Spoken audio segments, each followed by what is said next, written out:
At school down the road on Thursday, the Flashes want to build on that momentum yesterday as they traveled to Ypsilanti to take on the Eastern Michigan Eagles. After the Eagles jumped out to an early lead, Kent State ramped up the pressure but could not find that decisive pass or shot and lost 1-0. This loss puts the Flashes down to 7th in the MAC on the outside looking in, making their final regular season game a must-win. Kent State hosts the 4-seeded Bowling Green Falcons. Kickoff is set for 3 p.m. at Dick's Stadium. It was senior day for the volleyball team as they hosted the Toledo Rockets in their season finale. The Flashes could not end their season on a high as a team, but had some impressive individual performances. Freshman Leslie Fruta led the team with a career-high 16 digs, and junior Kendall White earned 10 digs, recording her 14th double-double of the season. Catch the Flashes back on the court next season as we will see players like Leslie Fruta back to reach more career highs. Golden Flashes. What do you think, Liv? I'm going to choose to be a little bit more optimistic here. I'm choosing to save any judgment until I see how Kent State plays Toledo, because like you said, it's either going to be Toledo or Akron. Most likely how it shakes out, it will be Toledo. I think that if Kent State can at least prove that they can handle this Toledo team, then they've got a chance at winning. Toledo, the big issue with them is that they are a very high scoring team. Their lowest score all season was 62 points. That was against Central Michigan. And I think that the Flashes, if they can handle the two-headed monster that is Raheem Moss and Dante Maddox Jr., I think they're in good shape because Kent is also a relatively high-scoring team. Toledo also lets their opponents score a lot. So the key for Kent State is really going to be figuring out how to score. They're still working through some rough patches here. Chris Payton Jr., as we found out on Saturday, out for the season with that broken wrist, which is a huge blow to Kent State. But I think if they can figure out some things defensively, and if they can handle Toledo, maybe not necessarily even win that game, but play well against Toledo, I think they stand a chance of at least going to the semifinals. Welcome back to Sports Corner. It's time for me to hand out the Empowerment Crown this week, and this one is truly special, so let's get right to it. For Empowerment tonight, we are heading back to the ice to talk about Seattle Kraken coach Jessica Campbell, who made history as the first female NHL coach in a regular season game. Campbell has shattered this glass ceiling in the NHL, reaching a crucial milestone that many other leagues have accomplished as well.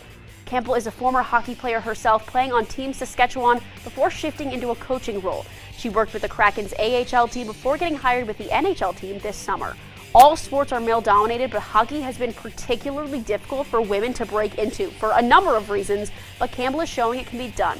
She's a phenomenal role model for all women who love hockey and have dreamed of coaching on the highest level. We wish Coach Campbell a great season and hope many more follow in her footsteps. Welcome back. It's time to highlight my favorite story of the week in women's athletics with Empowerment.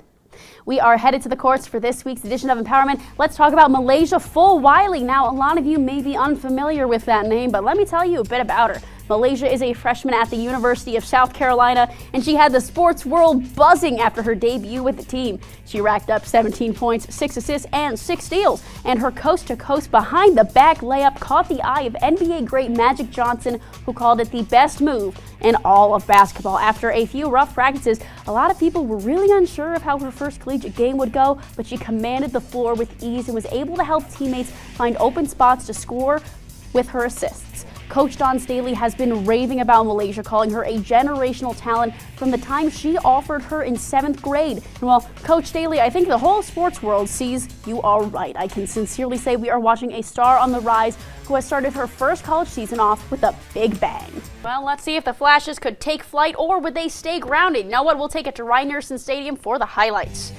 And the play that made Bleacher Report and Barstool, Kent starts with an onside kick, and it could not go worse if they tried. Kendrick Noling of EMU scoops it up and scores.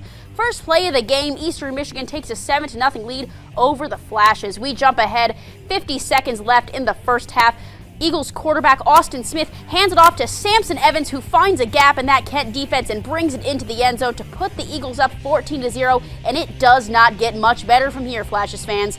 2nd and 7 for Eastern Michigan University. Smith takes the snap. He's going to float it, and that will drop right into Tanner New's hands. Place that ball perfectly in the corner of the end zone. The Eagles lead 21-0. 2nd and 7 this time for the Flashes. They're trying to get the offense started. Michael Lima was benched in the first quarter, so we've got Tommy Ulatowski in at QB. He will uncork and connect with Luke Floria for 14 yards out, and Kent State gets on the board in the third. Kent State down 28-7. Hulitowski fakes the handoff and goes deep to Floria once again, this time 43 yards, but hey, it's not going to be enough. The Eagles take down the Flashes 28-14.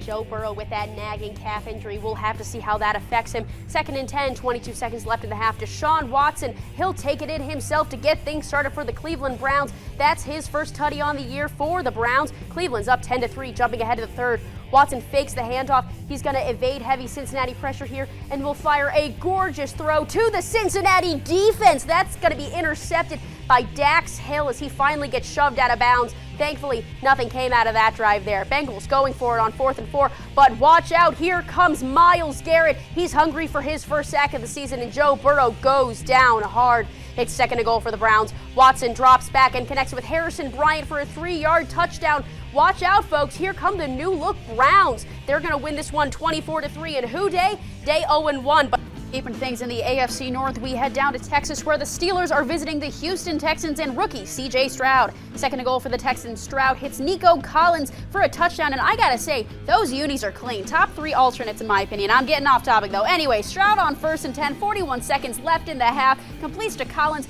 and Collins just drags a defender here for a few more yards after that catch. We're gonna jump ahead to the third. Houston leads 16-3. Kenny Pickett looking to make a comeback for Pittsburgh. The pocket collapses. Pickett throws across his body to Najee Harris. Harris gets knocked down, but he is not down. Najee gets back up and just starts fighting for every yard till he gets dragged down to the 8-yard line. Back to the Texans. Stroud takes the snap, flips it to Singletary, and Singletary passes to Dalton Schultz in the end zone. Would you believe that's Singletary's first passing touchdown? I wouldn't. Moving along to Houston, they are up big as Stroud uncorks and hits Collins, who brings it to the house, and that will do it, sports fans. Houston wins 30-6 in spectacular fashion to improve to 2-2.